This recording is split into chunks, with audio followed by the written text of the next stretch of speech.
तो क्या हाल है मेरे प्यारे दोस्तों, welcome to crack CGL mock. तो आज हम 12 और 13 के सारे पेपर के एनालिसिस, सारे जो भी शिफ्ट के पेपर हुए हैं सब के एनालिसिस करने वाले हैं और डिस्कस करने वाले हैं कि पेपर कैसा है, पेपर कैसा कंडक्ट हो रहा है, क्या हो रहा है। और ये मैं सारे के सारे स्टूडेंट्स का डाटा शेयर कर रहा हूँ आप लोगों के साथ, जो कि मैंने ऑनलाइन गैदर किया है या मेरे कुछ पर्सनल दोस्त भी वो भी पेपर दे के आए हैं और लाइब्रेरी के कुछ लोगों ने भी मुझे बताया है कि पेपर कैसे हो रहा है, कैसे कंडक्ट हो रहा है। मैं सभी से बात करके आपके साथ शेयर कर रहा हूँ और आई प्रोमिस यू ये वीडियो ना आपकी लास्ट वीडियो होगी जिसमें आप कंक्लूजन देख रहे हैं। इसके बाद आई डोंट थिंक सो आपको कहीं पे भी टाइम वेस्ट करने की ज़रूरत है, आप अपनी स्टडीज़ पे दोबारा से कंटिन्यू कर सकते हैं अच्छे से। भाई सबसे पहले देख रहे हैं कंडक्ट ऑफ एग्ज़ाम कहाँ से कैसे कंडक्ट हो रहा है। मैंने जितनों से भी बात करी, एग्ज़ाम स्मूथली कंडक्ट हो रहा है। सबसे पहले आप सेंटर पे पहुंच रहे हैं, आपका आधार कार्ड देख रहे हैं और आपका एडमिट कार्ड देख रहे हैं, फिर आपके अंदर एंट्री हो जा रही है। फिर 10 से 15 मिनट जो आपका थंब इम्प्रेशन लेना होता है और वगैरह सब कुछ करके आप 15 मिनट के बाद या 20 मिनट के बाद आपको सीट मिल जाती है। भाई सीट मिलने के बाद दूसरी चीज़ क्या है, सबसे ज़रूरी चीज़ भाई बच्चों के सबसे पहले आपको चेक करना वहाँ पे जाते हैं आपका माउस और पीसी। भाई अगर इनमें कुछ भी ख़राबी आपको लग रही है ना, आपको तुरंत इन्विजिलेटर को बताना है, तुरंत। ये नहीं करना, वेट नहीं करना, आपको तुरंत इन्विजिलेटर को बताना है। और वो तुरंत चेंज भी कर दे रहे हैं, ऐसा नहीं है कि वो नहीं कर रहे हैं। माउस अगर ख़राब है तो वो चेंज कर दे रहे हैं, अगर पीसी ख़राब है तो आपको सिस्टम ही बदल दे रहे हैं, दूसरे पे शिफ्ट कर दे रहे हैं भाई। और इन्विजिलेटर, थर्ड क्या है, इन्विजिलेटर। भाई इन्विजिलेटर सारे ही अच्छे हैं, मैंने जितना अभी तक सुना एक्सपीरियंस इन्विजिलेटर है। वो स्टेनो वाले नहीं है कि उनको कुछ नहीं पता ही नहीं वो क्या रहे हैं उनको, बट इन वालों को अपना काम पता है और वो अपना काम अच्छे से कर रहे हैं।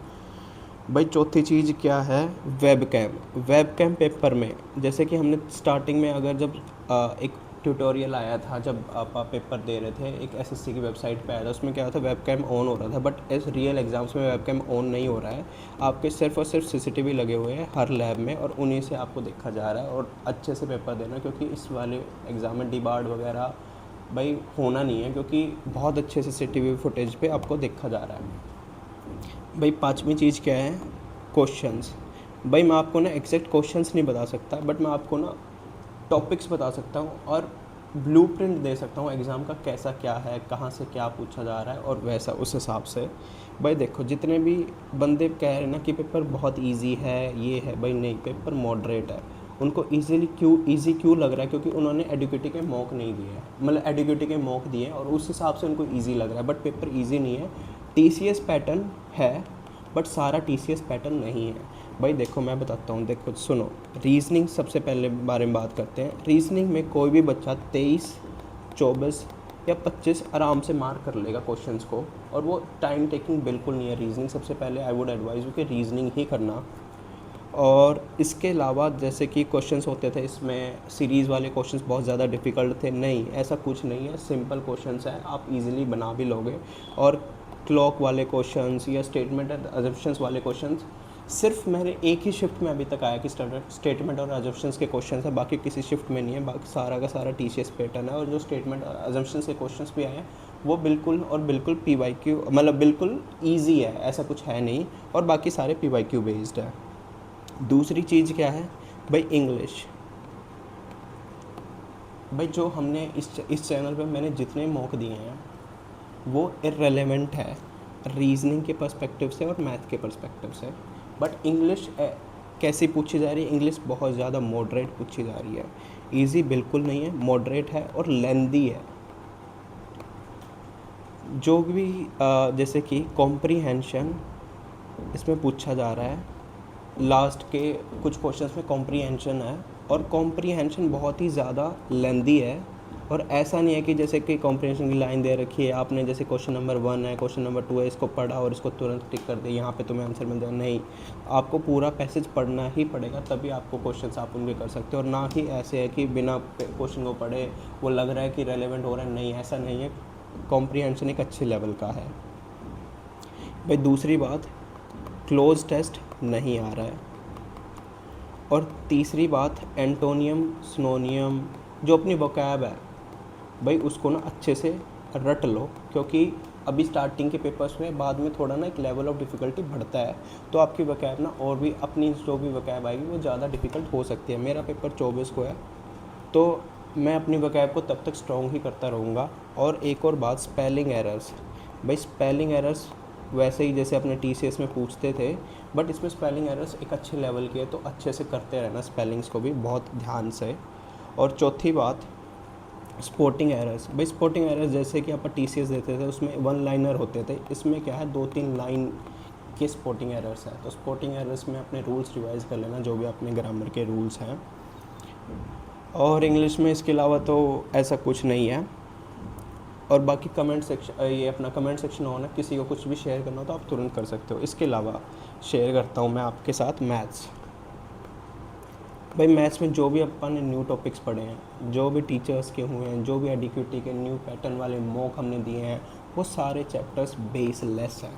भाई मत करो उन चैप्टर्स को, सिर्फ और सिर्फ TCS वाले चैप्टर्स करो और TCS वाले पैटर्न पे ही मॉक को अटैम्प्ट करो।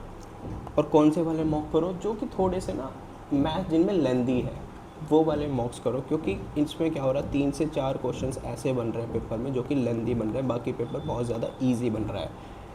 और नए चैप्टर्स में से प्लस एक ऐसा चैप्टर है जो कि पूछा जा रहा है, वो है कोऑर्डिनेट ज्योमेट्री। कोऑर्डिनेट ज्योमेट्री आप अपने अच्छे से कर लेना, इससे क्वेश्चंस बन रहे हैं और इससे 1 से 2 क्वेश्चन हर शिफ्ट में आ रहा है, तो ये वाले चैप्टर्स बहुत अच्छे से कर लेना। बाकी मैथ्स में चल रहा है ना, इतनी बड़ी कोई डिफ़िकल्टी नहीं है, जिसने अच्छे से पढ़ रखा वो तुरंत कर देगा। भाई चौथा क्या है अपना GS। भाई GS क्या बन रही है, स्टेटमेंट और 1 लाइनर।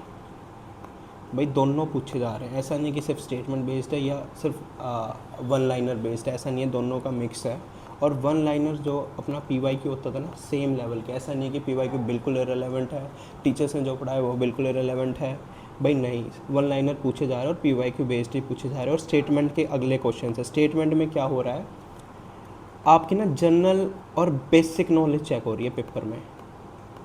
और वो ऐसा नहीं कि एक ही पर्टिकुलर से सभी का, वो भाई हिस्ट्री से भी 1-2 क्वेश्चंस है, ज्योग्राफी से भी 1-2 क्वेश्चंस है, से भी 1-2 क्वेश्चन है, तो सभी से 1-1 2-2 क्वेश्चन पूछे जा रहे हैं, तो आपको सारा ही पढ़ना पड़ेगा। और स्टैटिक के भी 1-2 क्वेश्चंस है।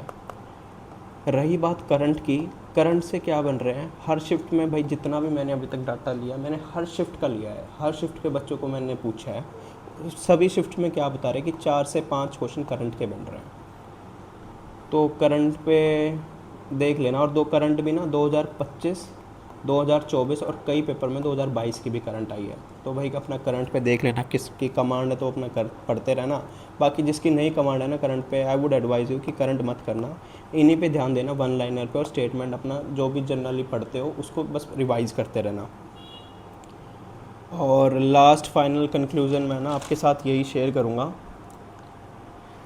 जो भी आप लोगों ने करा है ना अभी तक, जो कि पहले करते आया था एडुकेटी से पहले से आने से पहले, वही करते रहो। और जो मॉक्स है ना डिफ़िकल्ट वाले, उनको कर लो PYQ से, जो कि TCS पैटर्न बेस्ड है।